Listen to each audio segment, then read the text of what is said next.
Have you ever felt like your English is just stuck? You know, you can get by, you can have a conversation, but you don't really feel fluent. Well, in this explainer, we're going to change that. We're making that jump from just good English to truly great English by unlocking the little details that make all the difference. So, let me ask you straight up, is your English good or is it great? It's a real question. Sure, you can get your point across, but do you sound natural? Is your writing sharp and precise? Today, we are going to close that gap for good. Because here's the secret, right? The jump from good to great isn't really about memorizing 1,000 new vocabulary words. Nope. It's all about mastering the small but absolutely crucial details. That's what signals real fluency. So let's unlock that next level together. And we're going to do this by focusing on what I call the 3 pillars of mastery. It's all about how you sound, how you write, and, just as importantly, how you connect with people. Let's dive into that first pillar. First up, the sound of fluency.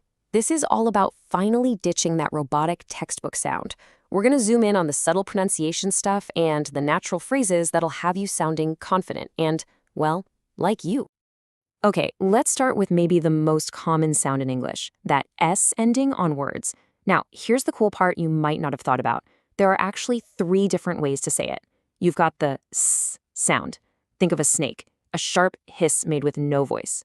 Then there's the Z sound. Go ahead and try it. Z. You should feel a little vibration in your throat. And finally, the IS sound, which actually adds a whole new syllable to the word. And hey, the rules are way simpler than you'd think. It all depends on the sound at the end of the word. So for voiceless sounds, like P or K, you get that crisp S sound, likes, cats. But for voiced sounds, where your throat vibrates, like G or V, you get that buzzing Z sound, dogs, loves.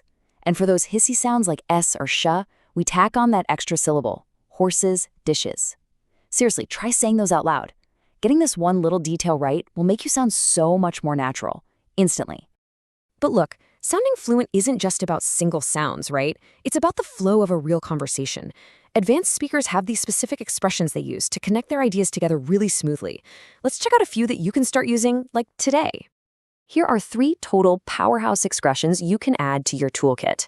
So if a new thought suddenly pops into your head based on what someone said, you can jump in with, you know, that reminds me. Or if you're talking about a backup plan, a great phrase is, well, if worse comes to worse, and if you're trying to jog someone's memory about something, you can ask, does that ring a bell? The trick here is to learn these as whole chunks, so they just roll off the tongue when you need them. All right, let's move on to our second pillar, the architecture of clarity. This is all about how you build your sentences. It's about using precise words and just making your writing really stand out. Let's kick things off by tackling a super common mistake that, honestly, even native speakers make all the time. It's called the comma splice. This is basically when you take 2 complete sentences, 2 totally separate ideas, and you just jam a comma in between them. It's a tiny error, for sure, but fixing it makes your writing feel so much more professional and strong. And the best part, there are 4 really easy ways to fix it. First, you can just use a period. Boom, 2 sentences. Simple. If the ideas are really closely connected, a semicolon works beautifully. You can also add a comma plus a conjunction. Just remember the acronym FANBOYS, for, and, nor, but, or, yet, so. Or you can just add a word like because or since to one of the parts. Easy, clear, and super effective. Now, great writing isn't just about fixing mistakes. It's also about choosing powerful words. A perfect place to practice this, especially in business or academic English, is when you're describing data. I mean, trends pretty much move in one of 3 ways, right? They go up, they go down, or they stay the same.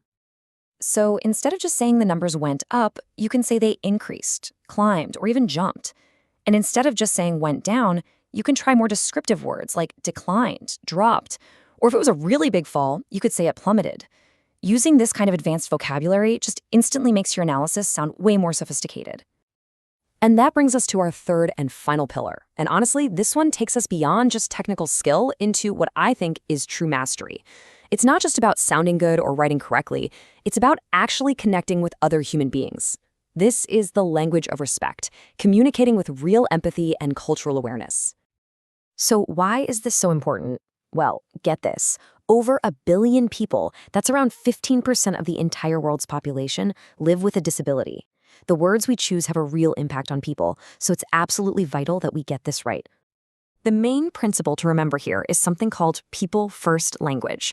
So instead of defining someone by their condition, like saying the blind, you say people who are blind. Instead of something like wheelchair-bound, the respectful way to say it is a person who uses a wheelchair. You see that shift? It's a small change in wording, but it's so powerful because it puts the focus back where it belongs, on the person, not the disability. This quote just sums it up perfectly. It's such a simple rule, but it makes a massive difference in how we communicate and connect with each other. Just remember, always, always think people first. So, let's bring this all home. From the tiny sounds that shape our words, to the way we build our sentences, all the way to the respect we show in our language, mastering these details, that's how you truly level up your English. So here it is, your checklist for greatness. You're going to master those S endings. You're going to start weaving in those natural expressions.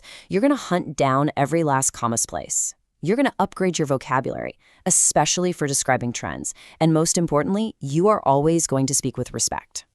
So I'm going to leave you with a little challenge. Based on everything we just talked about, what is the one small detail you're going to focus on this week to start leveling up your English? Just pick one thing, really practice it, and make it your own. Thanks so much for joining me.